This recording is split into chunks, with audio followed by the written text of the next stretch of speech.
ሃይ እንዴት ናችሁ?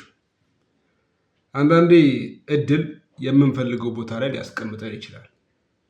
ግን እዛ ቦታ ላይ ለመቆየት ስራ ያስፈልጋል። ሰው አንዳንዴ ደግሞ ይህን ስራ መስራት እንዳለብን የምንረዳው ከረፈደ ወይም ደግሞ ጊዜ ከሄደ በኋላ ይሆናል። ዩቲዩብ የጀመርኩት ከሶስት ዓመታት በፊት ነበረ። መጀመሪያ መድረክ ላይ ስራ የነበረውን ስራ ወደ ዩቲዩብ አመጣሁትኝ በቪዲዮ። እሱ ወግ ነበር። ከዛ ባዮግራፊ ጀመርኩ። ቆይቶ ደግሞ ሚሊተሪ ቴክ ጀመርኩ። ከዛ ፖድካስት ጀመርኩ። ፖድካስቱ ወዝ ጉድ ግን ምንድነው በጀት ኢንቴንሲቭ ነበረ። ለጊዜው ለማቆም ተገደድኩኝ። በመቀጠል ዓለም አቀፍ ኒውስ ጀመርኩኝ። እሱም አሪፍ ነበረ፣ አሪፍ ሄደ ነበር። በጣም አሪፍ ሄደ የነበረው ቲክቶክ ጋር ነበር። እንደዛም ሆኖ ዩቲዩብ ሞኔታይዝ አደረገ። 3 ዓመት ሰርቼ በዩቲዩብ 4500 የሚሆኑ ቤተሰቦች አገኘው። በቲክቶክ ደግሞ ወደ 50,000 የሚሆኑ ቤተሰቦችን አገኘው። ጥሩ ቁጥር ነው። ግን ምንድነው ሚስ ያደረኩትኝ የዩቲዩብ ቤተሰቦቼ እና የዩቲዩብ አልጎሪዝም በሚፈልገው ልክ ቪዲዮዎች እየሰጠውኝ አልነበረም። ማለት በኳሊቲ ዋይዝም ሊሆን ይችላል፣ በስቶሪ ዋይዝም ሊሆን ይችላል። በዙሪያ ያሉ የቅርብ ሰዎቼ ዩቲዩብን አቁሜ ወደ መደበኛ ስራ እንድመለስ ምናምን ይጠይቁኛል። አይ ነው ለእኔ አስበው ነው፣ ይገባኛል። ግን ደግሞ እኔ ህልም አለኝ። አንድ ቀን ዩቲዩብ ተሳክቶልኝ ዓለምን ትራቨል እንደማድረግ አውቃለሁ። ያን ለማድረግ ደግሞ ፋይናንሻሊ ፍሪደም ማግኘት አለብኝ እና እሱን ለማግኘት ደግሞ ዩቲዩብ የምችልበትም ደግሞ ምርጡ መንገድ ነው ብዬ አስባለሁ።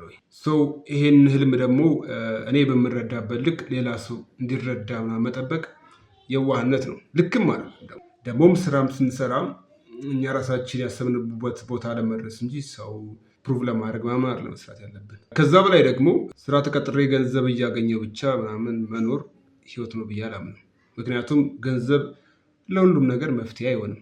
አይ ነው ነገሮችን ፋሲሊቴት ታደርግበታለህ፣ የከበዱ ነገሮች ታቀልበታለህ ምናምን፣ እንደ ቱል ልትጠቀመው ትችላለህ።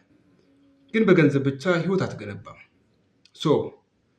በእኔ ህልም ውስጥ ትዝታ የሚተርፈው ህይወት መኖር እፈልጋለሁ። ነገ አረጃለሁ፣ ጀርባ ይጎብጣል፣ ዱላ ይዛለሁ ምናምን፣ መራመድ ያቅተኛል፣ ነጭ ፀጉር አበቅላለሁ፣ ከዛ ቁጭ እላለሁ።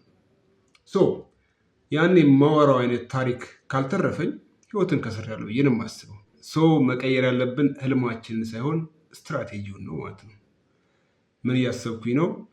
በቅርቡ የትራቭል ቪዲዮ ጀምራለሁ። ከኢትዮጵያ ውጭ ያሉ ቦታዎችን መጎብኘት እስክጀምር ድረስ ዋይናት አገር ውስጥ ብዙ ሊሰሙ ብዙ ሊታዩ የሚገባቸው ቦታዎች፣ ብዙ ታሪክ ያላቸው አካባቢዎች አሉ ብዬ አምናለሁ። እነዛን አካባቢዎች መጎብኘት ልጀምር ነው።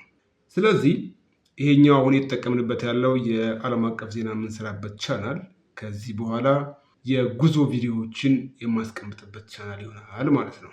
ለእናንተ እነዚህን ቪዲዮዎች አጋራችኋለሁኝ። ረጅም ርቀትም አብረን እንጓዛለን ብዬ አምናለሁ። ከስንት ዓመት በኋላ ይህን ቪዲዮ በድጋሚ ተመልሼ እንደምመለከተው አላውቅም። ያኔ ዩቲዩብ ተሳክቶልኝ እንደሚሆን አምናለሁኝ።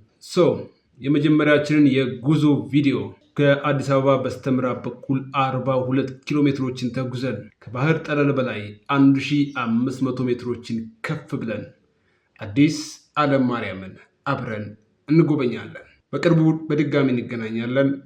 መልካም ቀን።